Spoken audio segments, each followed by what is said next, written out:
ഉൽപ്പത്തി പുസ്തകം 15-ാം അധ്യായത്തിൻ്റെ പ്രാരംഭവാക്യമാണ് ഇന്ന് രാത്രിയിലെ ദൈവവചന ചിന്തയ്ക്ക് അടിസ്ഥാനമായിട്ട് നമ്മൾ വായിച്ചത്. ഒരിക്കൽ കൂടി ആ വാക്യം വായിച്ച് സഹായിക്കണമെന്ന് ഓർപ്പിക്കുന്നു. അതിന്റെ ശേഷം അബ്രാമിന് ദർശനത്തിൽ യഹോവയുടെ അരുളപ്പാട് ഉണ്ടായത്. അതിന്റെ ശേഷം അബ്രാമിന് ദർശനത്തിൽ യഹോവയുടെ അരുളപ്പാട് ഉണ്ടായത് എന്തെന്നാൽ, അബ്രാമേ ഭയപ്പെടേണ്ട, അബ്രാമേ ഭയപ്പെടേണ്ട, ഞാൻ നിന്റെ പരിചയം, ഞാൻ നിന്റെ പരിചയം, നിന്റെ അതിമഹത്തായ പ്രതിഫലവും, നിന്റെ അതിമഹത്തായ പ്രതിഫലവും ആകുന്നു. വളരെ പരിചിതമായ വാക്യശകലമാണ്. സർവജ്ഞനായ ദൈവം അബ്രാമിനോട് പറയുക, അബ്രാമേ ഭയപ്പെടേണ്ട. രണ്ട് കാര്യമാ അതിന് പറയുന്നത്. ഒന്ന്, ഞാൻ നിന്റെ പരിചയം. രണ്ട്, നിന്റെ അതിമഹത്തായ പ്രതിഫലവും ഞാൻ തന്നെയാണ്. അതുകൊണ്ട് ഇന്ന് രാത്രി അബ്രാമിനോട് പറയുക, ഭയപ്പെടേണ്ട. ആ ദൂത് തന്നെ ഇവിടെ കൂടപ്പെട്ടവരോട് ദൂരത്തിരിക്കുന്നവരോട് പറയുക, ഭയപ്പെടേണ്ട.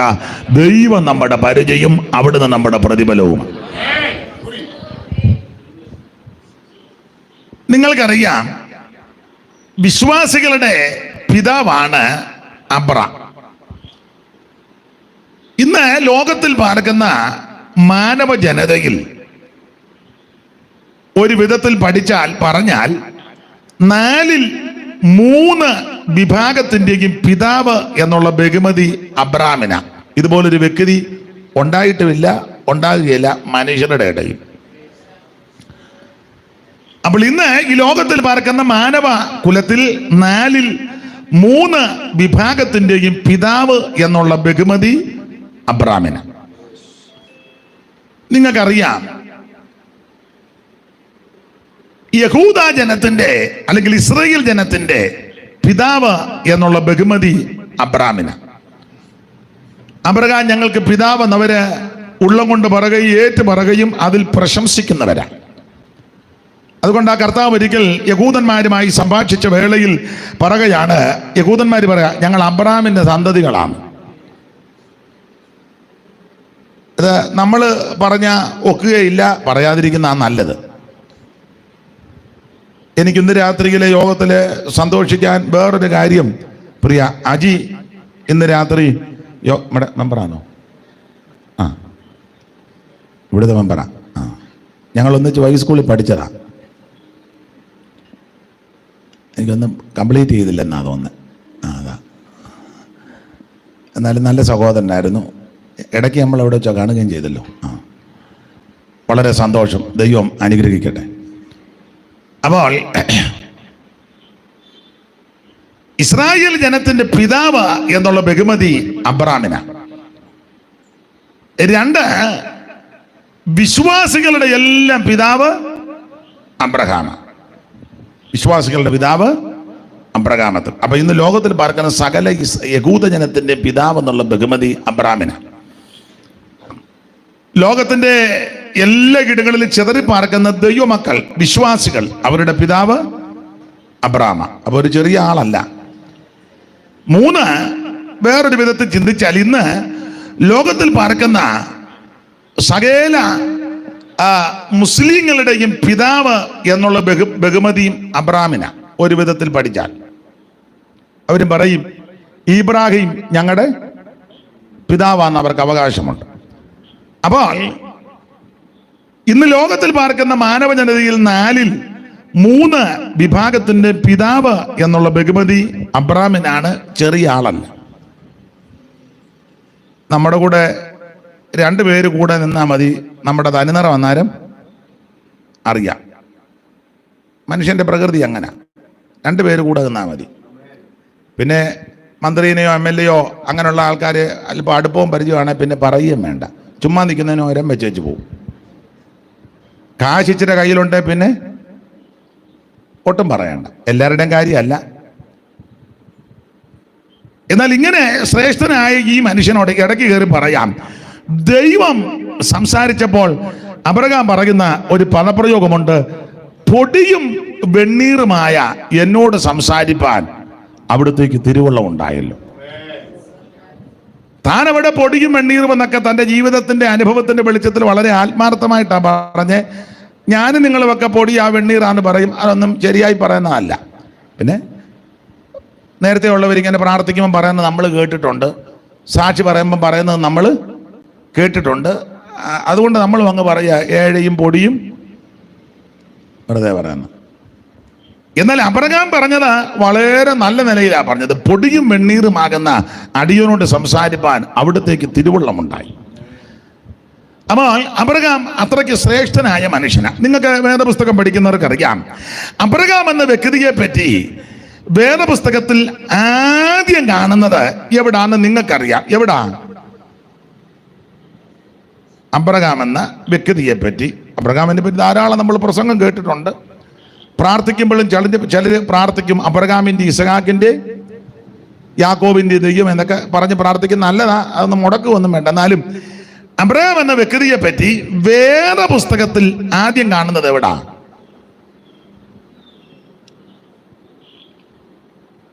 ആരെങ്കിലും പറയുകയാണെങ്കിൽ നമുക്ക് വേഗത്തിൽ മുന്നോട്ട് പോകാം. അവനോട് ചോദിച്ചാൽ അവൻ അറിയത്തൊന്നുമില്ല. വാക്യം പറഞ്ഞ് റെഫറൻസ് പറഞ്ഞു തന്നോ? പിന്നെ രണ്ടുപേരും ആണ്ട് പറഞ്ഞല്ലോ.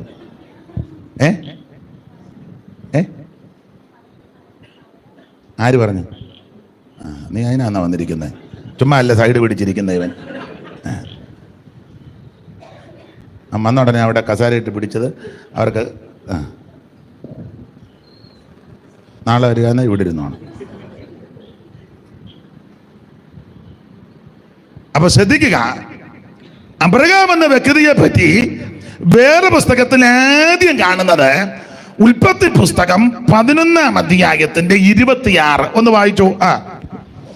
തേരഹിന് 70 വയസ്സായപ്പോൾ അവൻ അബ്രാം, നാഹോർ, ഹാരാൻ എന്നിവരെ ജനിപ്പിച്ചു. അപ്പോൾ ശ്രദ്ധിക്കുക, വേദപുസ്തകത്തിൽ അബ്രാം എന്ന വ്യക്തിയെ പറ്റി ആദ്യം കാണുന്നത് ഉൽപ്പത്തി പുസ്തകം 11-ാം അധ്യായത്തിന്റെ 26. ഈ അബ്രാമിനെ ദൈവം വിളിച്ചു വേർതിരിച്ചു. അബ്രഹാമിന്റെ വിളിയെ പറ്റി പരാമർശിക്കുന്ന ഒരു പദം ബൈബിളിൽ ഞാൻ അവനെ ഏകനായിട്ട് വിളിച്ചെന്നാണ്. ഞാൻ അവനെ ഏകനായിട്ട് വിളിച്ചു. വായിച്ച യെശയ്യാ പ്രവചനം 51-ാം അധ്യായത്തിന്റെ 2-ാം വാക്യം ഒന്ന് വായിച്ചാട്ടെ. യെശയ്യാവ് 51:2. നിങ്ങളുടെ പിതാവായ അബ്രഹാമിങ്കിലേക്കും നിങ്ങളുടെ പിതാവായ അബ്രഹാമിങ്കിലേക്കും നിങ്ങളെ പ്രസവിച്ച സാറയിങ്കിലേക്കും തിരിഞ്ഞു നോക്കുവീൻ. ഞാൻ അവനെ ഏകനായിട്ട് വിളിച്ചു. എന്നെ കേൾക്കുന്ന പ്രിയരെ, ഒരു കാര്യം പറയട്ടെ, ദൈവം വിളിക്കുന്നതെല്ലാം ഒറ്റയ്ക്കാ. ഒരു കുടുംബത്തിൽ നിന്നാന്നേലും, ദേശത്തിൽ നിന്നാന്നേലും, നാട്ടിൽ നിന്നാന്നേലും, ഒരു രാഷ്ട്രത്തിന്റെ ഇടയിൽ നിന്നാന്നേലും ദൈവം വിളിക്കുന്നത് ഒറ്റയ്ക്കാ. Price the Lord. അപ്പോൾ അബ്രഹാമിനെ ഏകനായിട്ട് ദൈവം വിളിച്ചു. ഒന്നുകൂടെ വായിച്ചേ സിസ്റ്റർ ആ വാക്യം. നിങ്ങളുടെ പിതാവായ അബ്രഹാമിങ്കിലേക്കും നിങ്ങളെ പ്രസവിച്ച സാറയിങ്കിലേക്കും തിരിഞ്ഞു നോക്കുവീൻ. ഞാൻ അവനെ ഏകനായിട്ട് വിളിച്ചു. അപ്പോൾ അബ്രഹാമിനെ ദൈവം ഏകനായിട്ട് വിളിച്ചെന്ന സ്തോത്രം. അങ്ങനെ പറയാൻ കാര്യം, നിങ്ങൾ ആ ഭാഗമെല്ലാം കൂടെ ചേർത്ത് പഠിച്ചാൽ അബ്രഹാമിന്റെ കുടുംബം ഒരു വലിയ മഹാകുടുംബമാണ്.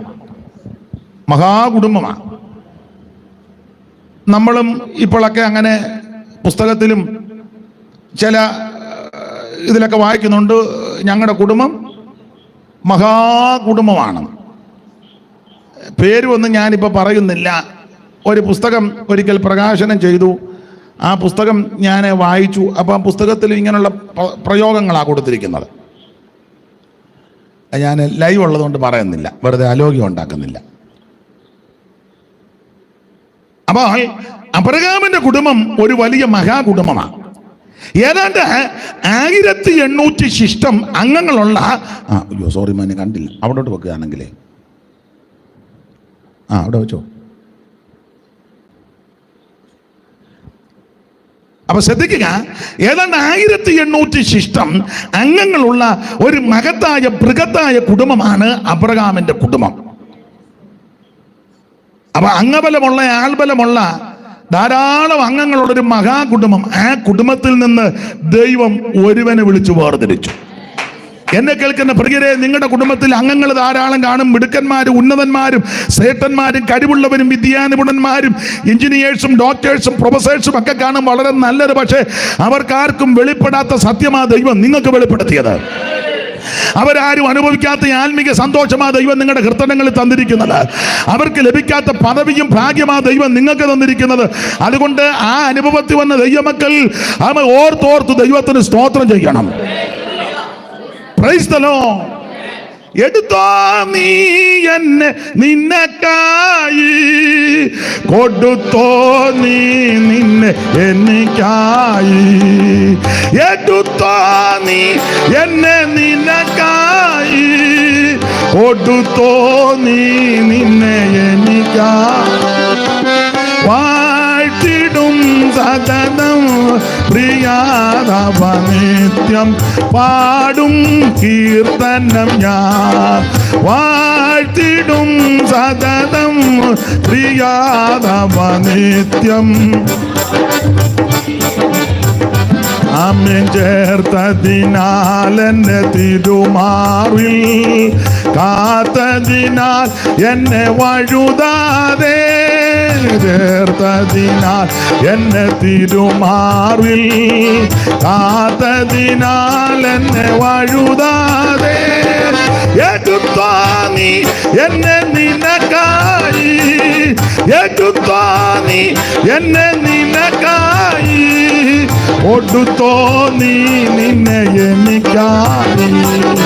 വാഴ്ത്തിടും സദനം പ്രിയാതവ നിത്യം പാടും കീർത്തനം ഞാൻ. വാഴ്ത്തിടും സദനം പ്രിയാതവ നിത്യം പാടും കീർത്തനം ഞാൻ.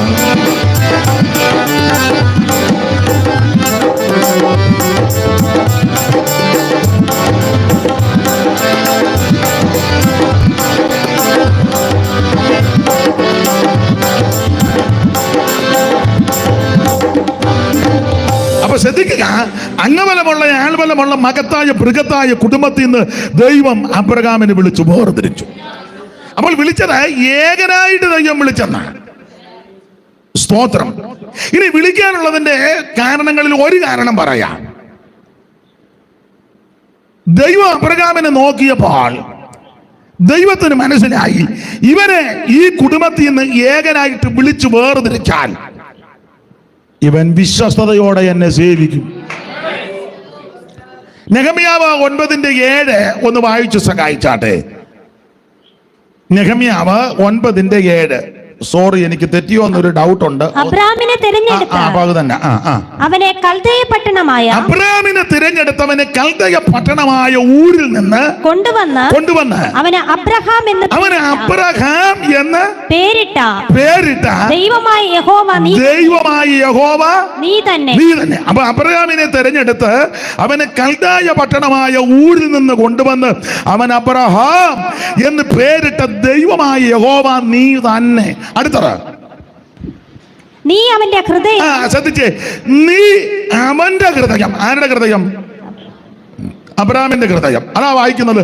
നീ അവന്റെ ഹൃദയം നിന്റെ മുമ്പാകെ വിശ്വസ്തമായി കണ്ടു എന്ന് പറഞ്ഞാൽ സർവജ്ഞനായ ദൈവം അബ്രഹാമിനെ ഈ കുടുംബത്തിൽ നിന്ന് ഏകനായിട്ട് വിളിച്ചു വേർതിരിക്കാൻ കാര്യം, ദൈവം തമ്പുരാൻ അബ്രഹാമിനെ നോക്കിയപ്പോൾ അവന്റെ ഹൃദയം, അവൻ സ്തോത്രം നോക്കിയപ്പോൾ അവൻ വിശ്വസ്തനാണെന്ന് കണ്ടു.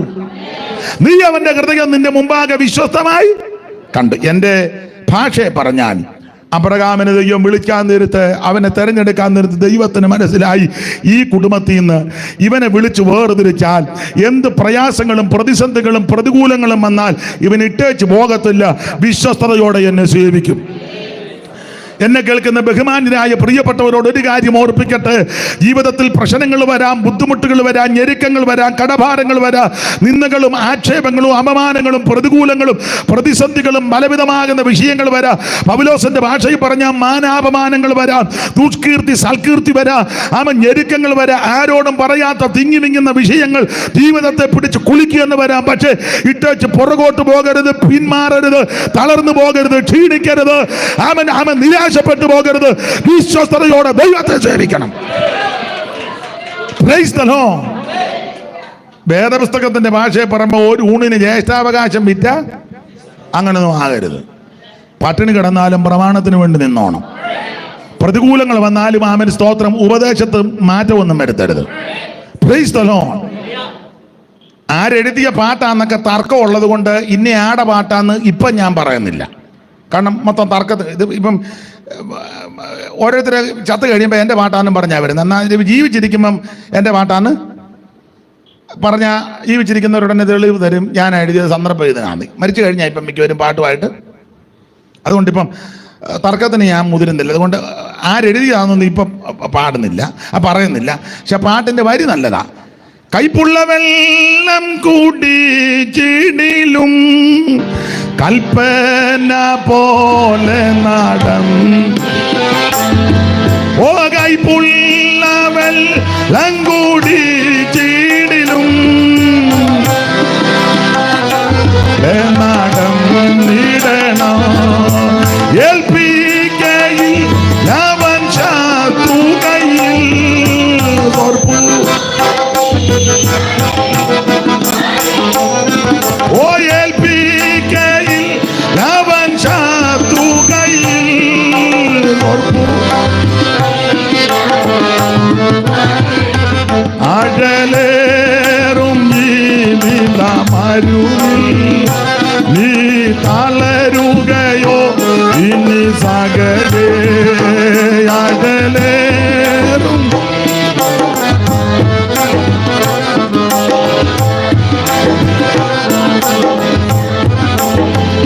ഇന്ന് രാത്രി എന്നെ കേൾക്കുന്ന പ്രിയപ്പെട്ടവരോട് ഓർപ്പിക്കാം, എന്ത് പ്രതിസന്ധി വന്നാലും ഏത് പ്രതികൂലങ്ങൾ വന്നാലും പിന്മാറിപ്പോകരുത്. വിശ്വസ്തയോടെ ദൈവത്തെ സേവിക്കണം.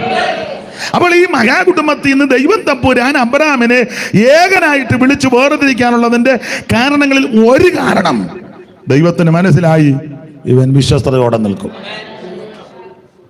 Price the Lord. ആ വാക്യത്തിൽ വേറൊരു കാര്യവും കൂടെ അടങ്ങിയിരിക്കുന്നത്, അബ്രഹാമിന് ഒരു ഹൃദയമുണ്ട്. അതുകൊണ്ടാണല്ലോ എഴുതിയിരിക്കുന്നത്, നീ അവന്റെ ഹൃദയം. അപ്പോൾ ഒരു ഹൃദയമുണ്ട്. പിണങ്ങാതിരിക്കാമെങ്കിൽ ഒരു കാര്യം പറയാം, പിണങ്ങിയാലും കുഴപ്പമില്ല. പെന്തിക്കോസുകാരിൽ ഒരു 80% ആൾക്കാർക്കും ഹൃദയമില്ല.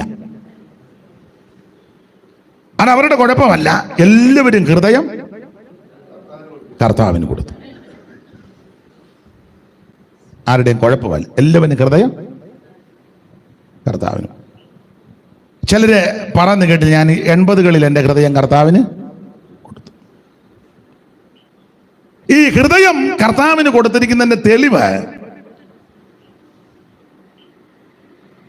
കാര്യങ്ങള് ചെയ്യുമ്പോൾ മനസാക്ഷിയില്ലല്ലോ, ഹൃദയത്തിന് കുത്തല് വരുന്നില്ല. സ്വന്തം ചേട്ടനും അനിയനും അതിന് തർക്കം ഉണ്ടാക്കുക, രണ്ടുപേരും പെന്തിക്കോസില. കാരണം അവരുടെ കുഴപ്പമില്ല, രണ്ടുപേരും ഹൃദയം കർത്താവിന് കൊടുത്തു. മാതാപിതാക്കൾക്ക് വെള്ളം കൊടുക്കാതെ അവരെ അന്വേഷിക്കാത്ത ധാരാളം പെന്തിക്കോസുകാരുണ്ട്. നമ്മുടെ അവിടുത്തെ സ്ഥലത്തിൻ്റെ പേരെന്നാ, കുമ്പനാട്ട്. ഓ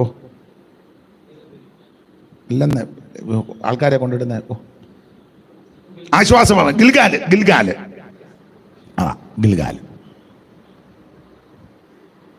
സ്വന്തം സഹോദരങ്ങളെ, മാതാപിതാക്കളെ അവിടെ കൊണ്ടിട്ടിരിക്കുക.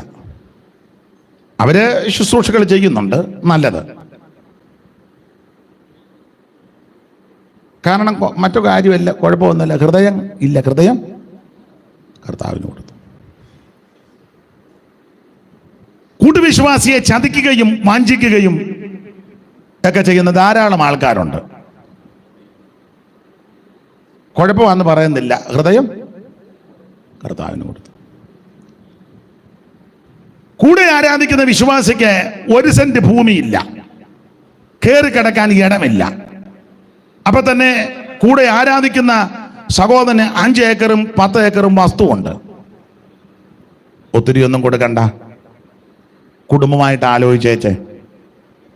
നമ്മുടെ സഭയിൽ വരുന്ന ആ സഹോദരൻ ആ സഹോദരി അവർക്ക് കയറി കിടക്കാൻ ഇടമില്ല. നമുക്ക് 3-4 ഏക്കർ വസ്തുവുണ്ട്. ഒരു കാര്യം ചെയ്യാം, ഒത്തിരി കൊടുക്കണ്ട, ഒരു 5 സെന്റ് സ്ഥലം. അപ്പോൾ ചോദിക്കും, പാസ്റ്റേ കൊടുത്തിട്ടുള്ളവരെ ഞങ്ങൾക്കറിയാം, ധാരാളം പേരുണ്ട്. അതാ ഞാൻ തുടക്കത്തിൽ പറഞ്ഞ 80% പറഞ്ഞത് മറന്നു പോകരുത്. തുടക്കത്തിലേ ഞാൻ പറഞ്ഞില്ലേ, കേട്ടില്ലേ? നമ്മുടെ പെണ്ണുകരയിലെ കുഞ്ഞപ്പിച്ചായന് ആ നിലയിൽ ചില കാര്യങ്ങൾ ചെയ്തു. നിലമ്പൂരിലെ നമ്മുടെ NM രാജുവിൻ്റെ ജ്യേഷ്ഠൻ്റെ ബന്ധുക്കാർ അവരും നമ്മുടെ നിലമ്പൂർ അവരാ കാര്യം ചെയ്തു. അറിവിൽപ്പെട്ട 1-2 പേരുടെ കാര്യമാണ്. ഈ അടുത്ത സമയത്ത് ഒരു സഹോദരി വന്ന് 3 ദൈവദാസന്മാർക്ക് 5 സെന്റ് സ്ഥലവും കൂടെ കൊടുത്തു. അതിനും ദൃക്സാക്ഷി ഞാനാ. അങ്ങനെയുള്ള ദൈവമക്കളുണ്ട്. അല്ല, അപ്പോൾ 20% ആൾക്കാർക്ക് ഹൃദയം നിങ്ങൾ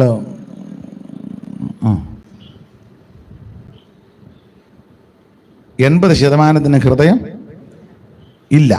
അവരുടെ കുഴപ്പമല്ല, അവരെല്ലാം ഹൃദയം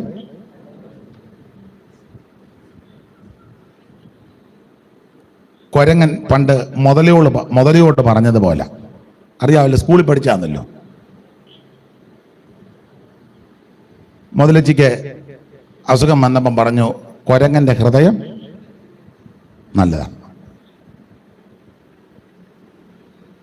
അത്തിമരത്തിൻ്റെ കീഴ് വന്നപ്പം കൊരങ്ങൻ ചോദിച്ചു, എന്നാ ഇന്ന് വിശേഷം? അയ്യോ, പുള്ളിക്കായിരിക്കും ഒന്ന് കാണണം. ചാടി മുതലയുടെ പുറത്ത് കയറി പുഴയെ കൂടെ പോവുക. പുഴയുടെ നടുക്കായപ്പം മുതല പറഞ്ഞു, നിന്റെ ഹൃദയം എൻ്റെ പെമ്പളയ്ക്ക് കൊടുക്കാനാണ്. അപ്പം മുതലയുടെ പുറത്തിരുന്ന് കുരങ്ങൻ പറഞ്ഞ്, അയ്യോടി, എന്നാൽ പിന്നെ അത് നമ്മൾ അത്തിയുടെ ചോട്ടിൽ നിന്ന് പോന്നപ്പോൾ പറയണ്ടേ? ഞാൻ വെളിയിലോട്ട് പോകുമ്പം ഹൃദയം കൊണ്ടുപോവുകയില്ല, ഹൃദയം അത്തിയുടെ മേളി വെച്ച് കെട്ടിക്രമപ്പെടുത്തി വെച്ചാൽ ഞാൻ അങ്ങോട്ട് ചെല്ലുമ്പോൾ ഹൃദയം അവിടെ ഇരിക്കുക. പുഴ കിടക്കുന്ന മുതലയ്ക്ക് ബോധം വല്ലതും ഉണ്ടോ? മുതല പറഞ്ഞ്, നമുക്ക് തിരിച്ചു പോയി എടുത്തുകൊണ്ട് വരാം. എന്നാൽ തിരിച്ചു വിടാൻ പറഞ്ഞു. 2 പേരുടെ അത്തിയുടെ കീഴിൽ വന്നപ്പം കുരങ്ങൻ ചാടി കയറി ചോദിഞ്ഞ് പോയേട്ടെന്ന് പറഞ്ഞു. സ്കൂളിൽ നിങ്ങൾ പഠിച്ച് കാണുകയല്ല, സ്കൂളിൽ പഠിച്ചല്ലേ? പിന്നെ നിങ്ങൾ ആദ്യമായിട്ട് കേൾക്കുന്നത് പോലെ ഇരിക്കുന്നു. സ്കൂളിൽ പഠിച്ച അതിൻ്റെ പടവും ഉണ്ടായിരുന്നു ഇല്ലേ? മുതലയുടെ പുറത്ത് കുരങ്ങൻ ഒരു അത്തി ആറ്റിലോട്ട് ഞാൻ കിടക്കുന്നതും 2-ലാണോ 3-ലാണോ, അപ്പം ഞാൻ 3-4 ക്ലാസ് പഠിച്ചാൽ നിങ്ങൾക്ക് ബോധ്യപ്പെട്ടല്ലോ, അത് മതി. ഇതിൽ പറഞ്ഞ അയാൾക്ക് ഒട്ടും ബോധമില്ലെന്നാ, 3-4 ക്ലാസ്സൊക്കെ പോയത്. എന്നെ കേൾക്കുന്ന പ്രിയപ്പെട്ടവരോട് ഓർപ്പിക്കട്ടെ, ഇവിടെ പേരും പ്രശസ്തി സ്ഥാനവും മാനവും അങ്ങാടിയിൽ വന്നനോ പള്ളിയിൽ മുഖ്യാസനവും ആൾക്കാരെല്ലാം റബി, റെബുനി, ഡോക്ടർ, റവറന്റ് എന്നൊന്നും വിളിച്ചില്ലെങ്കിലും, സെൻട്രൽ പാസ്റ്റർ, കൗൺസിൽ മെമ്പറാ, സെക്രട്ടറിയാ, പ്രസിഡന്റാ, കുന്തവാ ഇതൊന്നും പറഞ്ഞില്ലെങ്കിലും, നോട്ടീസിൽ പേരൊന്നും വന്നില്ലെങ്കിലും, ചാനലിനകത്ത് എപ്പോഴും കാണുന്നില്ലെങ്കിലും, നിങ്ങളെ ആരും അറിയുന്നില്ലെങ്കിലും, ഈ കൊടുങ്ങൂരുള്ള ആർക്കും നിങ്ങളെ മനസ്സിലാകുന്നില്ലെങ്കിലും, നിങ്ങളെ ആരും ബഹുമാനിക്കുന്നില്ലെങ്കിലും, നിങ്ങൾ ചെല്ലുമ്പോൾ ആരും മൈൻഡ് ചെയ്യുന്നില്ല, വേണ്ട. പക്ഷേ നിങ്ങൾക്ക് നല്ലൊരു ഹൃദയമുണ്ടെങ്കിൽ നീ ഭാഗ്യവാനാ. Price the Lord. നല്ലൊരു ഹൃദയമുണ്ടെങ്കിൽ അവർ രക്ഷപ്പെടും, അവരുടെ സന്തതിക്ക് ഒരു ദോഷം വരികയില്ല. അങ്ങനെ ആ പുസ്തകത്തിലെ വാക്യം, ദൈവം ഇസ്രായേലിന് നിർമ്മല ഹൃദയമുള്ളവർക്ക് നല്ലവനാകുന്നു നിശ്ചയം. ദൈവത്തിന് സ്തോത്രം. എന്നെ കേൾക്കുന്ന പ്രിയപ്പെട്ടവരെ, നിർമ്മല ഹൃദയത്തോട്, ശുദ്ധ ഹൃദയത്തോട്, നല്ല ഹൃദയത്തോട്, പരമാർത്ഥ ഹൃദയത്തോട്, ഏകാഗ്ര ഹൃദയത്തോട് നീ ദൈവത്തെ ഭജിക്കുന്നെങ്കിൽ നിനക്കും നിന്റെ സന്തതിക്കും ദൈവം നല്ലവനാണ്. നിർമ്മല ഹൃദയന്മാർക്കൻ ദൈവം ആദാൽ നല്ലവനതിനൊരു വാദം. നിർമ്മല ഹൃദയന്മാർക്കൻ ദൈവം ആദാൽ നല്ലവനതിനൊരു വാദം. എന്നാൽ ദുർമതികൾ ദുഃഖികളെ ഭൂമതിലിന് പ്രിയനുള്ളം തുല്യം. എന്നാൽ ദുർമതികൾ രോഗികള മേബുമതിലിടറിയ ഉള്ളം തിരതുല്യം.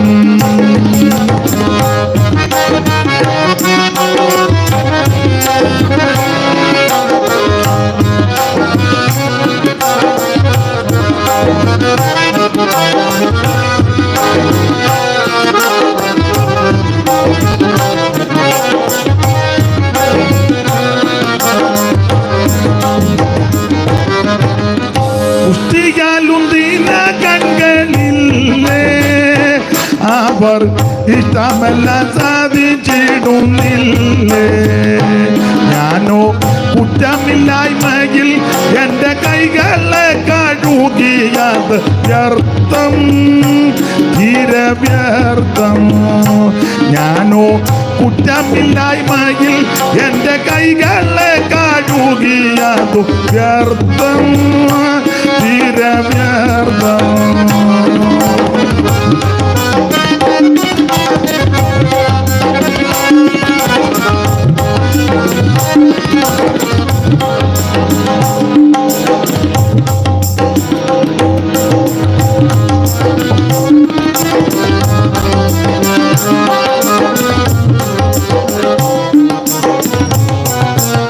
അപ്പൊ ശ്രദ്ധിക്കുക, നമുക്ക് നല്ലൊരു ഹൃദയമുണ്ടെങ്കിൽ രക്ഷപ്പെട്ടു.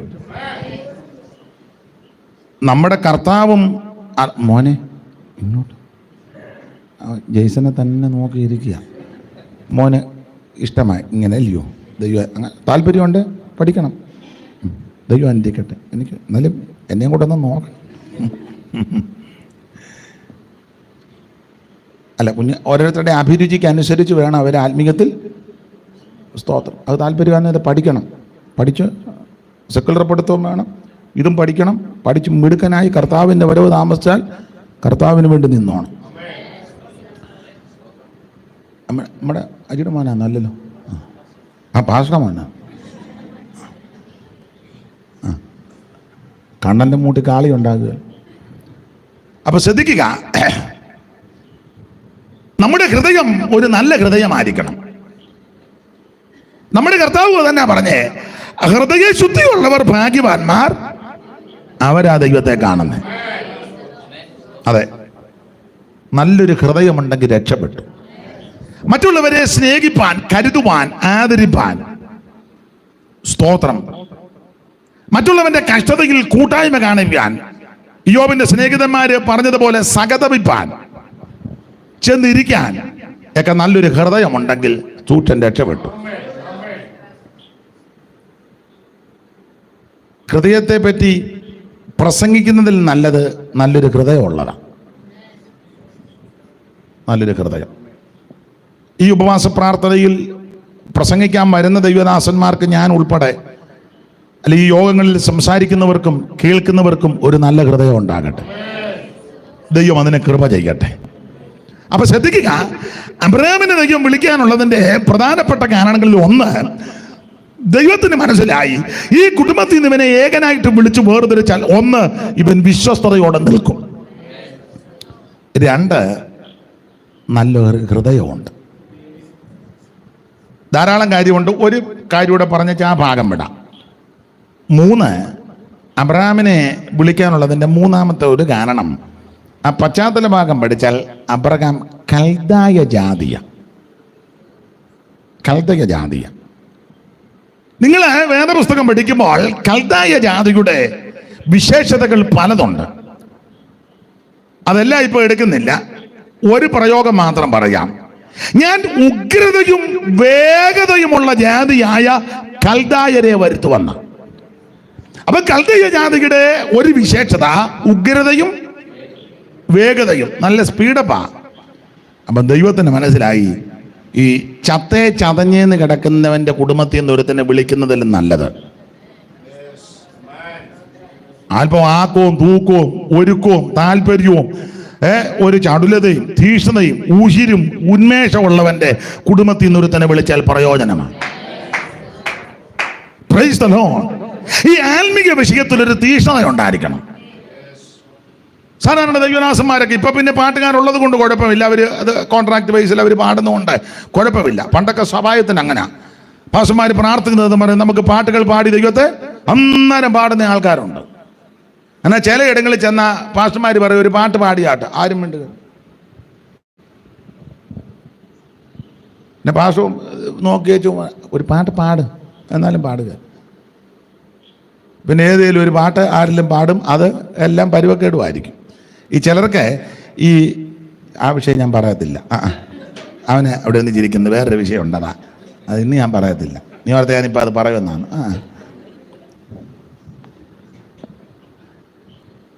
വേറെ വിഷയമുണ്ട്, ഞാൻ നാളെ പറയാം. ഈ ചിലർക്ക് ഇതിനെപ്പറ്റി വലിയ വെളിവൊന്നുമില്ല. ഇവരൊരു 3-4 പാട്ട് പഠിച്ചിട്ടുണ്ട്, അത് സകല യോഗത്തിനും അതാ. ഈ 4 വിട്ട ഈ യോഗം ആരംഭിക്കുമ്പോൾ ദൈവത്തെ സ്തുതിക്കുന്ന സ്തുതിഗീതം പാടണം. അതിന്റെ ഓർഡർ അതാണ്.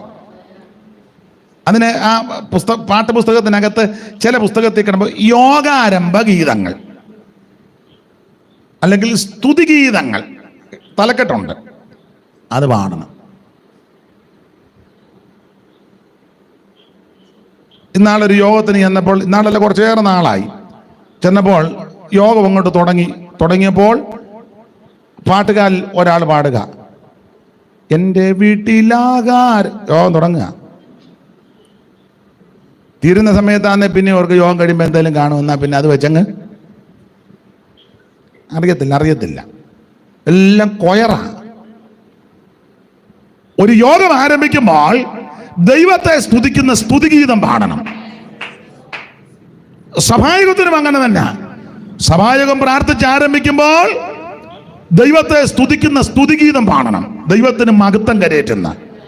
എത്ര നല്ല പാട്ടുകളുണ്ട്, എല്ലാവർക്കും കൂടെ ചേർന്ന് പാടാൻ പറ്റുന്ന. നീ കുത്തിയിരുന്ന് ഇപ്പം ഞങ്ങൾക്ക് ഞെരടി എഴുതുകയൊന്നും വേണ്ട, നല്ല ഭക്തന്മാരെഴുതിയ നല്ല പാട്ടുകൾ.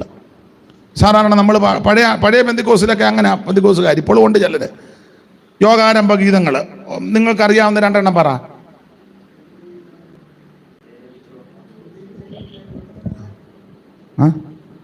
അതൊക്കെ നല്ല പാട്ടുകളാണ്. അത് ദയ ലഭിച്ചോരെന്ന് പിന്നെ തിരുത്തിയതാ, ജയമെടുത്തോരെന്ന എഴുതിയ പുള്ളി എഴുതിയത്. പിന്നെ നമ്മുടെ ഇടയിലും ചില എല്ലാം പണ്ഡിത ശിരോമണികളുണ്ടല്ലോ, പോട്ടെ, എന്നാലും നല്ല പാട്ടാണ് അത്. സ്തുതി ചെയ്യുമനമേ, സ്തുതിഗീതം പാടി പുകഴ്ത്തിടുന്നേൻ മനുവേലനെ, പിന്നെ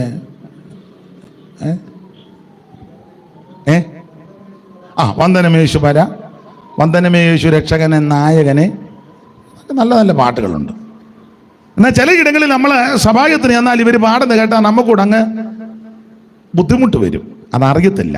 ഞാൻ ഇടയ്ക്ക് കയറി പറഞ്ഞതേ ഉള്ളൂ, സന്ദർഭം വന്നതുകൊണ്ട്. പോട്ടെ, ദൈവത്തെ സ്തുതിക്കണം, ദൈവത്തെ മഹത്വപ്പെടുത്തണം.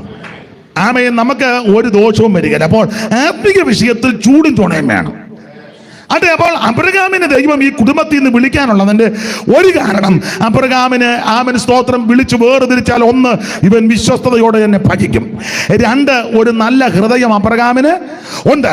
3 ഇവനെ വിളിച്ചു വേർതിരിക്കാനുള്ളതിന്റെ 3-ാമത്തെ കാര്യം, ചൂടും ചുണയോടെ കാര്യങ്ങൾ ചെയ്യും.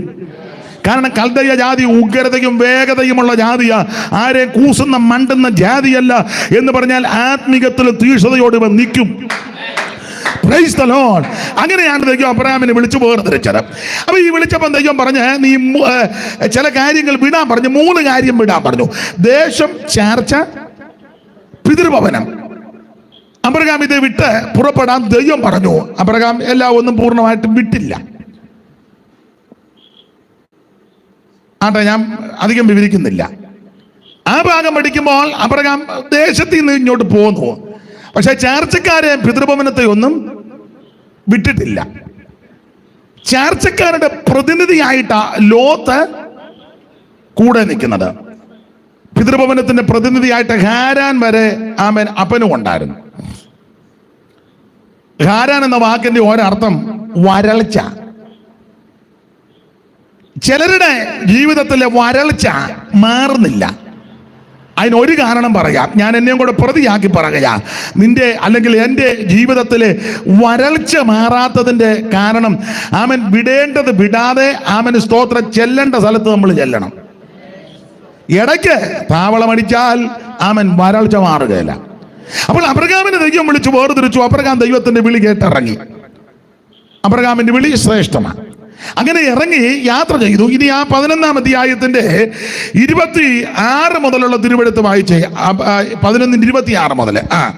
തേരഹിന് 70 വയസ്സായപ്പോൾ അവൻ തേരഹിന് 70 വയസ്സായപ്പോൾ അബ്രാം നാഗോർ ഹാരാൻ എന്നിവരെ ജനിപ്പിച്ചു. അടുത്തത് തേരഹിന്റെ വംശപാരമ്പര്യമാവിത് തേരഹ് അബ്രാമിനെയും നാഗോറിനെയും ഹാരാനും ജനിപ്പിച്ചു. എന്നാൽ ഹാരാൻ ലോത്തിനെ ജനിപ്പിച്ചു. അടുത്തത് എന്നാൽ ഹാരാൻ തന്റെ ജന്മദേശത്ത് വെച്ച് കൽദയരുടെ ഒരു പട്ടണമായ ഊര് വെച്ച് തന്റെ അപ്പനാകുന്ന തേരഹിന് മുന്നേ മരിച്ചുപോയി. അടുത്തത് അബ്രാമും നാഹോരും ഭാര്യമാരെ എടുത്തു. അബ്രാമിന്റെ ഭാര്യയ്ക്ക് സാറായി എന്നും നാഹോറിന്റെ ഭാര്യയ്ക്ക് മിൽക്ക എന്നും പേര്. അടുത്തത് ഇവൾ മിൽക്കായുടെയും ഇസ്കയുടെയും അപ്പനായ ഹാരാന്റെ മകൾ തന്നെ. അടുത്തത് സാറായി മച്ചിയായിരുന്നു, അവർക്ക് സന്തതി ഉണ്ടായിരുന്നില്ല. അടുത്തത് തേരഹ് തന്റെ മകനായ അബ്രാമിനെയും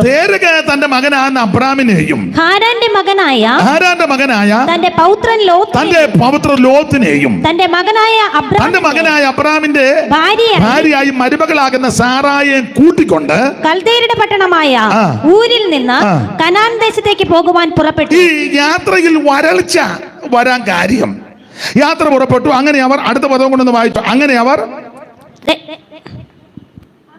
അവർ ഹാരാൻ വരെ വന്ന് അവിടെ പാർത്തു. അപ്പൊ ശ്രദ്ധിക്കുക, ഹാരാൻ എന്ന വാക്കിന് കൊടുത്തിരിക്കുന്ന ഒരർത്ഥം വരൾച്ച. വിളി കേട്ട് ഇറങ്ങിയ അബ്രഹാം ഇപ്പൊ എവിടാ വന്ന് പെട്ടിരിക്കുന്നേ? ഹാരാൻ. വാക്കിന്റെ അർത്ഥം വരൾച്ച. അപ്പൊ അങ്ങനെ മറുപടി പറയണം. എന്നോട് അർത്ഥം വെച്ച് മറുപടി പറയണം. ദൈവത്തിന്റെ വിളി കേട്ട് ഇറങ്ങി യാത്ര ചെയ്തവൻ ഇപ്പം വന്ന് പെട്ടിരിക്കുന്നത് വരൾച്ചയ്ക്കകത്താണ്. വരൾച്ച. അതിനാ കാരണം. ആരാ വിളിച്ചത്? ഏത് ദൈവം? ഏത് ദൈവം? ഉറക്കം പറ. നിങ്ങൾ ആലോചിക്കുക, ആരുടെ പേരാ ഇപ്പൊ പറയേണ്ടെന്നായിരിക്കും. ഏകസത്യ ദൈവമേയുള്ളൂ ഭൂവാസികളെ, ഏകസത്യ ദൈവമേയുള്ളൂ ഭൂവാസികളെ, ഏകസത്യ ദൈവമേയുള്ളൂ.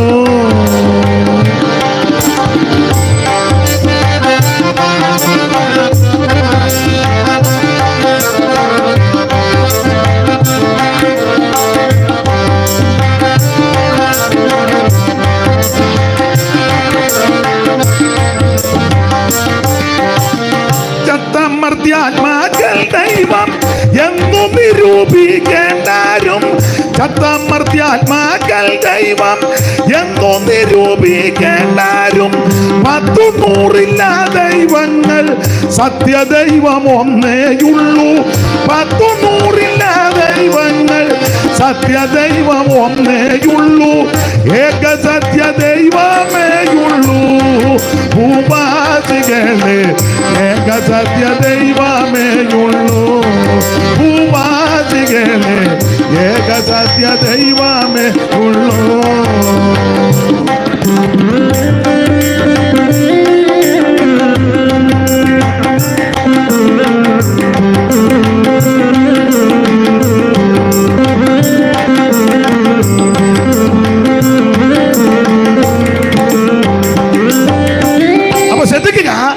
സർവജ്ഞനായ ദൈവം അബ്രഹാമിനെ വിളിച്ചു. നിത്യനായ അവൻ സർവജ്ഞനായ സർവശക്തനായ നിത്യദൈവം.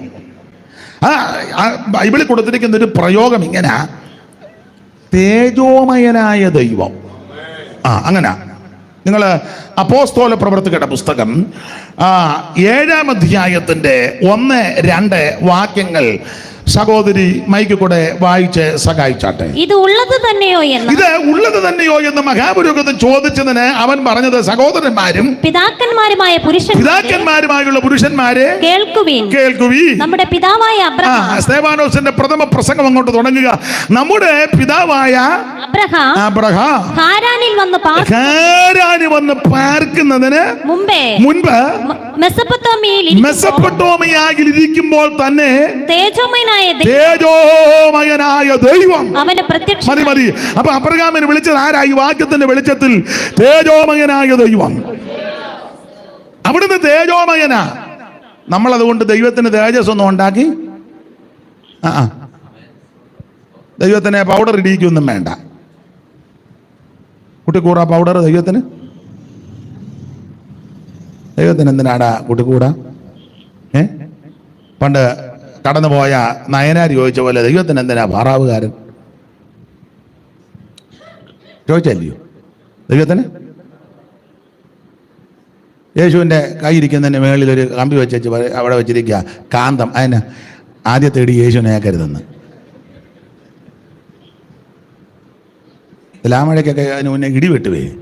അതിന് യേശുവിൻ്റെ തലയുടെ മണ്ടേ കാന്തം. അതിന് അവറാച്ച യേശുവിന് ഇടിയാച്ചേക്കാൻ സാധ്യത. ഞങ്ങളുടെ ആനണി സാർ പണ്ട് നമ്മുടെ ജാനാശ്ശേരി നൂണ്ടിയാലും കടന്നുപോയ ആനണി സാർ പണ്ട് പറയായിരുന്നു പരിശോധന, ഇടിവെട്ടിക്കുന്ന ദൈവത്തിന് എന്തിനാണ് നിന്റെ വെടി? ദൈവത്തിന് 2 വെടി. ദൈവത്തിന് ആരും തേജസ് ഒന്നും ഉണ്ടാക്കണ്ട. അവിടുന്ന് തേജോമയനാ. ദൈവത്തിന് ആരും കൊണ്ട് വിളക്കം കത്തിച്ച് വെക്കണ്ട. അവിടുന്ന് വെളിച്ചമാണല്ലോ. സ്തോത്രം സ്തോത്രം. ദൈവത്തിന് ആരും കൊണ്ട് തുണിയും കൊടുക്കണ്ട. അയ്യോ ദൈവം തുണിയില്ലായിരിക്കുക, എന്നാ 3-4 മീറ്റർ തുണി. അവിടുന്ന് തേജോമയനല്ലേ. പിന്നെ നമ്മുടെ ചില ആൾക്കാർ ചില പ്രസംഗിച്ച് വരുമ്പോൾ ചില പ്രയോഗം പറയുമ്പോൾ നമുക്കും ചിലപ്പോൾ തോന്നിപ്പോകും പുള്ളിക്ക് ഇടയ്ക്കിടയ്ക്ക് വസ്ത്രമൊന്നും ഇല്ലെന്നാ നമുക്ക് തോന്നും. ചില പറയത്തില്ലേ, ഇന്ന് രാത്രിയിൽ തേജോമയനായ ദൈവം തേജസ് വാരി ചുറ്റി നമ്മുടെ നടുവിൽ. ഇപ്പം ഞങ്ങളുടെ യോഗത്തിന് പോയപ്പോൾ ഇതെല്ലാം അഴിഞ്ഞു പോയി. പുള്ളി സമയം പോകണ്ട, എല്ലാം കൂടെ വാരി ചുറ്റി പെട്ടെന്ന് ഇങ്ങോട്ട്. അല്ല, എനിക്കങ്ങ് തോന്നിപ്പോക, എൻ്റെ അജ്ഞത കൊണ്ടാണോ എന്നറിയത്തില്ല. ദൈവം തേജസ് വാരി ചുറ്റി നമ്മുടെ നടുവിൽ കൂടെ. കാരണം നേരത്തെ ഏതോ യോഗത്തിന് പോയപ്പോൾ പുള്ളിയുടെ തുണിയെല്ലാം തേജസ് എല്ലാം പോയി. പിന്നെ സമയം പോകണ്ട, പുള്ളിയെല്ലാം കൂടെ വാരി ചുറ്റി. ഞങ്ങൾ അല്പം വൈകിയത് ഇതെല്ലാം ഇണക്കാൻ. നാളെ വരികയല്ലേ നീ? നാളെ കാണുകയല്ലേ? ആരും വരികയല്ലേ? അപ്പം നാളെ ഇടയ്ക്ക് വന്ന് കയറി ഒപ്പിക്കുകയല്ല. ഇതൊക്കെ ഇവിടെ തന്നെ മിക്കാറും വെക്കും, അല്ലെങ്കിൽ നേരത്തെ വരും. ഇന്ന് നിങ്ങളൊന്ന് ക്ഷമിക്കണം, ഇപ്പം വൈകിപ്പോയത് കൊണ്ടാണ്. നിങ്ങൾ ചിന്തിക്കരുത്, നല്ല അന്തരീക്ഷത്തിലായിരുന്നു, എല്ലാം കൂടെ കയറി വന്ന് ഇതെല്ലാം കൂടെ അങ്ങോട്ടും ഇങ്ങോട്ടും വലിച്ച് ഒന്ന് ക്ഷമിക്കുക. നാളെ ആവർത്തിക്കുകയല്ല ദൈവം അനുവദിച്ച. അവിടുന്ന് തേജോമയനായ ദൈവമാണ്. നാം സ്തുതിച്ചാലും സ്തുതിച്ചില്ലെങ്കിലും ദൈവത്തിന്റെ മഹിമയ്ക്ക് വ്യത്യാസം ഉണ്ടാകുകയല്ല. നാം ആരാധിച്ചാലും ആരാധിച്ചില്ലെങ്കിലും അവിടുത്തെ പ്രഭയ്ക്കൊരു കുറവും വരികയല്ല. നാം സ്തുതിച്ചാലും സ്തുതിച്ചില്ലെങ്കിലും അവിടുന്ന് തേജോമയം തന്നെ. ഗതിഭേദങ്ങളുടെ ആച്ഛാദനമൊന്നും ദൈവത്തിനില്ല. നിത്യനായ ദൈവം, സർവശക്തനായ ദൈവം, ഏകനായ ദൈവം, മഹാത്ഭുതങ്ങളെ പ്രവർത്തിക്കുന്ന ദൈവം, സർവജ്ഞനായ ദൈവം, സർവശക്തനായ ദൈവം, അവിടുന്ന് സർവ്വവ്യാപിയായ ദൈവം, സർവത്തെയും നിയന്ത്രിക്കുന്നവൻ, സർവത്തെയും ഭരിക്കുന്നവൻ. ഇന്ന് രാത്രി എന്നെ കേൾക്കുന്ന ദൈവത്തിന്റെ പൈതലേ, നിന്നെ വിളിച്ച ദൈവം വിശ്വസ്തനായ ദൈവമാ. നിന്നെ വിളിച്ച ദൈവം തേജോമയനായ ദൈവമാ. നിന്നെ രക്ഷിച്ച ദൈവം തേജസ്സുള്ള ദൈവമാ. നിനക്കൽപ്പ തേജസ് കുറഞ്ഞാലും നിന്നെ വിളിച്ച ദൈവം തേജസ്സുള്ള ദൈവമാ. നിനക്കൽപ്പ പരിജ്ഞാനം കുറവാന്നേലും നിന്നെ വിളിച്ച ദൈവം പരിജ്ഞാനമുള്ളവനാ. പത്രോസ് പറയുക, തന്റെ മഹത്വത്താലും വീര്യത്താലും നമ്മെ വിളിച്ചവന്റെ പരിജ്ഞാനത്താൽ അവന്റെ ദിവ്യ ശക്തി ജീവന് പക്വതയ്ക്ക് വേണ്ടിയതല്ല നിനക്ക് ദാനം ചെയ്തിരിക്കുക. നിനക്ക് പരിജ്ഞാനക്കേടുണ്ടെങ്കിലും വിളിച്ച ദൈവം പരിജ്ഞാനമുള്ളവനാ. നിനക്ക് അറിവുകേടുണ്ടെങ്കിലും നിന്നെ വിളിച്ച ദൈവം അറിവുള്ള ദൈവമാണ്.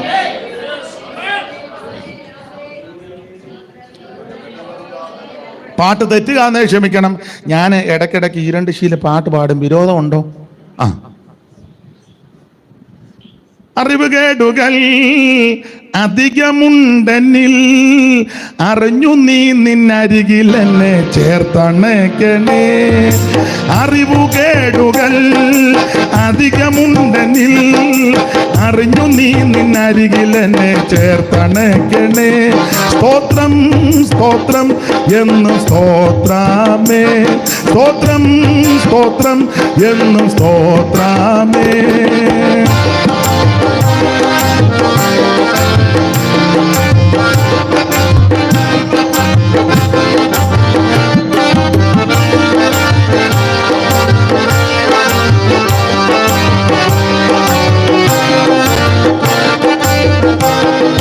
സേനയാലല്ല സ്നേഹത്താലത്രേ ജയകിരീടം അണിഞ്ഞു വാഴും രാജനീയല്ലോ.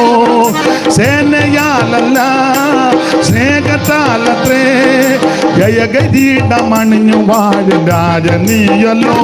സ്തോത്രം സ്തോത്രം എന്നും സ്തോത്രാമേ, സ്തോത്രം സ്തോത്രം എന്നും സ്തോത്രാമേ. ഒരിക്കൽ നിന്നെ ഞാൻ നേരിൽ കണ്ടിടും, ശരിക്കു തീരും എൻ വിഷാദം അന്നു മാത്രമേ.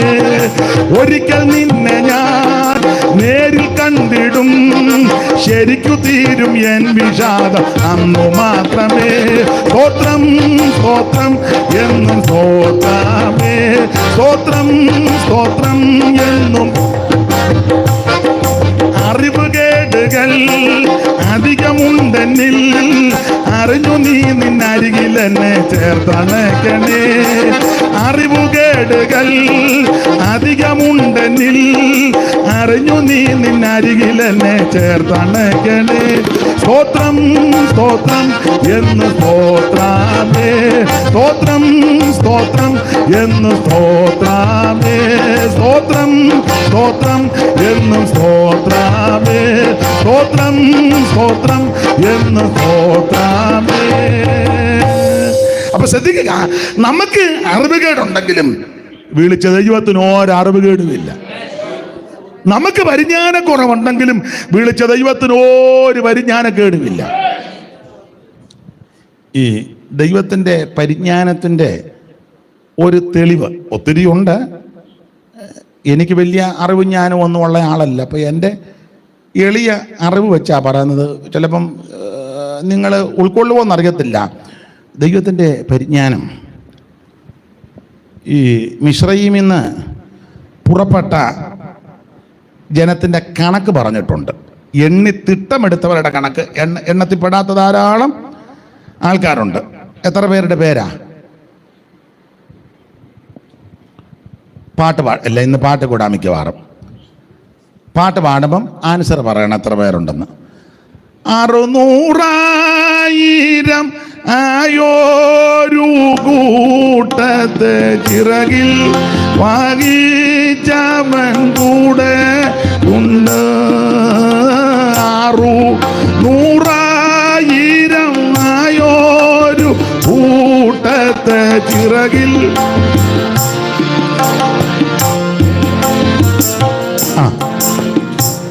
അപ്പൊ 600,000 എത്ര ആൾക്കാര്? വാക്യം കണ്ടല്ലയോ?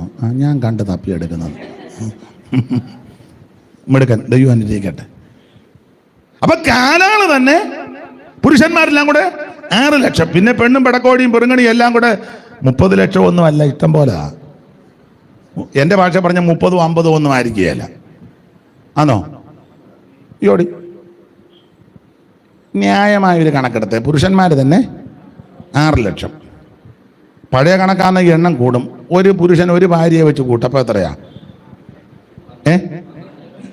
അന്ന് ഒന്ന് വെച്ചാന്നോ? അന്നത്തെ കാലത്ത് നല്ല ചേലായി. അല്ല, ഒന്ന് വെച്ചങ്ങ് കൂട്ട്. അങ്ങനെ ആകുമ്പോൾ തന്നെ 12. ഇന്നത്തെ കണക്കനുസരിച്ച് 2 പിള്ളേരെ വെച്ച് കൂട്ടിക്കേ.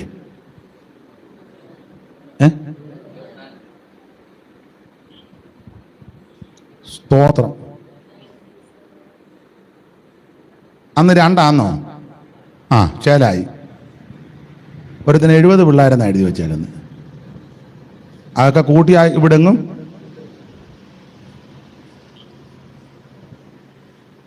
എരുപാലിൻ്റെ 70 പിള്ളേരെ കൊന്നെന്നാ. ആ കണക്ക് വെച്ച് നോക്കിയാൽ 50 ലക്ഷം അല്ല, 100 ലക്ഷം അല്ല. ഇനി തർക്കമൊന്നും വേണ്ട, എന്തായാലും കൊള്ള ലക്ഷക്കണക്കിന് ആൾക്കാർ. പിന്നെ നടക്കാൻ മേലാത്ത ഇണക്ക് തെറ്റിയതെല്ലാം വേറെ, അതൊന്നും പിന്നെ എണ്ണിയിട്ടില്ല. എന്തായാലും കൊള്ളാൻ ലക്ഷക്കണക്കിന് ആൾക്കാരാ. ഇവരെല്ലാം കൂടെ മോശയുടെ നേതൃത്വത്തിൽ ഇവർ യാത്ര ചെയ്ത് മരുഭൂമിയിലേക്ക് കയറി. യാത്രയാണ്. ദൈവത്തിൻ്റെ പരിജ്ഞാനം വെളിവാക്കിയ ഒരു കാര്യം പറയാം, ഒത്തിരി ഉണ്ട്. ഒരു കാര്യം തമ്പുരാൻ കൽപ്പന കൊടുത്തവൻ പറഞ്ഞൊരു കാര്യം ചെയ്യും. രാവിലെ മന്ന, വൈകുന്നേരം ഇറച്ചി, പാറയിന്ന് വെള്ളം. അപ്പം ഭക്ഷണ പദാർത്ഥ പാനീയങ്ങൾക്ക് ഒരു പഞ്ഞു ഇടങ്ങഴി വെച്ചാ നല്ല പെരുക്കുന്നത്. ഭക്ഷണം കഴിച്ചാൽ മറ്റ് പ്രക്രിയകളും നടക്കണമല്ലോ. അങ്ങനെ ആണല്ലോ ശരീരം, അത് അത്യാവശ്യവുമാണല്ലോ. ഇവരാന്ന് യാത്ര ചെയ്തു പോവുകയും ചെയ്യുക. അതുകൊണ്ട് പരിജ്ഞാനമുള്ള ദൈവം പറഞ്ഞു, നിന്റെ ആയുധത്തിന്റെ കൂട്ടത്തിൽ പാര വെക്കാനല്ല, ഒരു പാര വേണം. പരിജ്ഞാനം കണ്ടോ? നിങ്ങൾ യാത്ര ചെയ്യുമ്പോൾ രാവിലെ മന്ന കടിക്കും, വൈകിട്ട് കാടപ്പക്ഷി കൊണ്ട് ഇതൊക്കെ ഭക്ഷിക്കുമ്പോൾ ശരീരത്തിന്റെ പ്രകൃതി അനുസരിച്ച് മറ്റ് പ്രക്രിയകൾ നടക്കണം.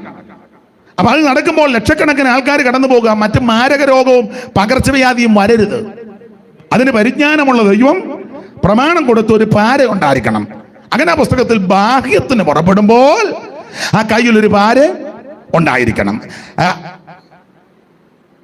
അമേധ്യം അല്ലെങ്കിൽ വർജ്യ വസ്തുക്കൾ അത് പാര കൊണ്ട് കുഴിയെടുത്ത് കുഴിക്കകത്ത് മൂടി ക്രമപ്പെടുത്തി വേണം യാത്ര ചെയ്യാൻ. ദൈവത്തിന്റെ പരിജ്ഞാനം എത്ര ശ്രേഷ്ഠമാണ്. ഇപ്പൊ നമ്മുടെ ഈ പാരയുണ്ട്, അത് മുമ്പേ പറഞ്ഞ കാര്യത്തിനൊന്നുമല്ല. അടുത്തിരിക്കുന്ന കുഞ്ഞുഞ്ഞിന് വെച്ചേച്ച് അനങ്ങാതിരിക്കുക. Glory, hallelujah. ഇടയ്ക്ക് നോക്കും വെച്ച പാര, ഹല്ലേലൂ. അതാണ് ഇപ്പൊ ഇരിക്കുന്ന പാര. ആട്ടെ, വിവരിക്കുന്നില്ല. നമുക്ക് പരിജ്ഞാനമില്ലെങ്കിലും വിളിച്ച ദൈവം പരിജ്ഞാനമുള്ളവനാ. നിന്റെ ജീവിതത്തിൽ അറിവുകേട് പലതുണ്ട്, പക്ഷെ വിളിച്ച ദൈവം അറിവുള്ളവനാ. അതാ പത്രോസ് പറഞ്ഞ, തന്റെ മഹത്വത്താലും വീര്യത്താലും നമ്മെ വിളിച്ചവന്റെ പരിജ്ഞാനത്താൽ അവന്റെ ദിവ്യ ശക്തി പ്രിയരെ ജീവനും ഭക്തിക്കും വേണ്ടിയതല്ല നിനക്ക് ദാനം ചെയ്തിട്ടുണ്ട്. ആ വാക്യം ഞാൻ ഇങ്ങനാ പറയുന്നത്, നീ ദൈവശക്തികൾ നന്നായിട്ട് നിറഞ്ഞാൽ മതി, അതിനകത്ത് നിനക്ക് ജീവനും ഭക്തിക്കും വേണ്ടിയതെല്ലാം ഉണ്ട്.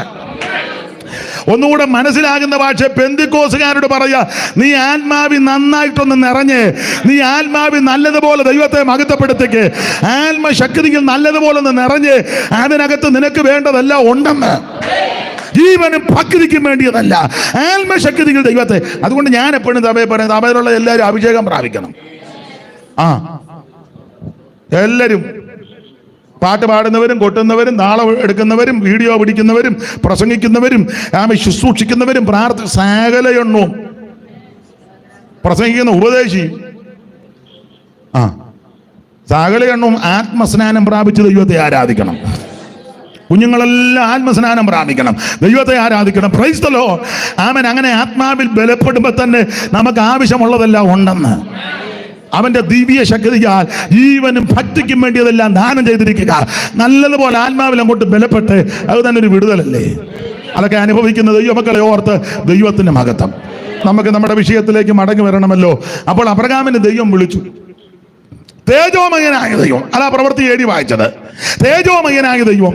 ഈ തേജോമയനായ ദൈവത്തിന് വിളി കേട്ട് ഇറങ്ങി തിരിച്ച ആള് ഇപ്പം വന്ന് പെട്ടിരിക്കുന്ന എവിടാ? വരൾച്ച. അതിനെ വരൾച്ചയെ വന്ന് പെടാൻ കാര്യം, വരൾച്ചയെ വന്ന് പെടാൻ കാര്യം പിതൃഭവനത്തിന്റെ കെട്ടി ഇതുവരെ പൊട്ടിയിട്ടില്ല. പിതൃഭവനം, കാരണം പിതൃഭവനത്തിന്റെ പ്രതിനിധിയായിട്ട് അപ്പച്ചൻ കൂടെ ഉണ്ട്. അപ്പച്ചൻ ഏതപ്പച്ചൻ? നിങ്ങൾ ശ്രദ്ധിച്ച് പഠിച്ചാൽ ദൈവം ആരെയാ വിളിച്ചേ? അബ്രഹാമിനെ. പക്ഷെ ആ 11-ാം അധ്യായം നിങ്ങൾ ഇങ്ങോട്ട് വായിച്ചു വന്നാൽ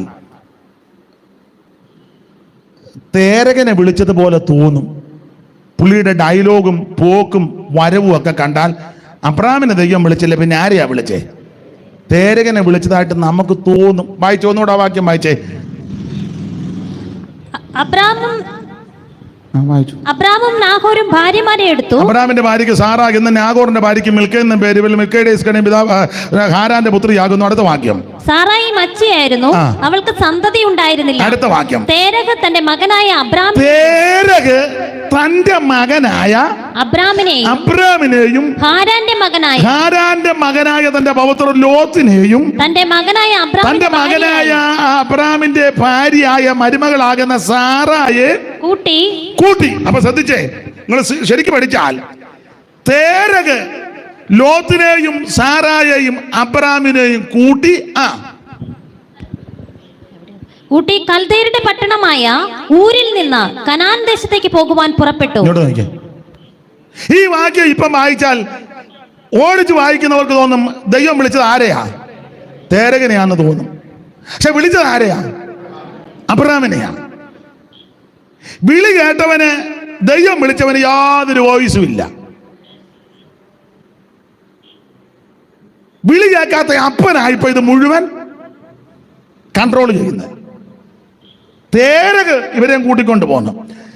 ചില സഭയിലെ, എല്ലായിടത്തും അല്ല, ദൈവം വിളിച്ചത് ചിലപ്പോൾ ആ ദൈവദാസനെ ആയിരിക്കും, പക്ഷേ കൺട്രോൾ മുഴുവൻ അമ്മാമ്മയും കൊച്ചുങ്ങളുമാ. നിങ്ങൾക്ക് മനസ്സിലാകാഴിയൊന്നും അല്ല. പിന്നെ എന്നെ നിങ്ങൾ പൊട്ടം കളിപ്പിക്കാമെന്ന് എനിക്കറിയാം.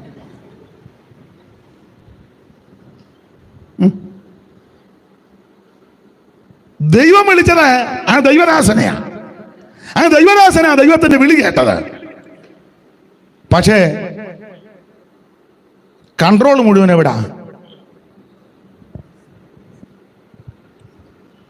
ഞാൻ പൊതുവിൽ അഭിപ്രായം പറഞ്ഞതാ.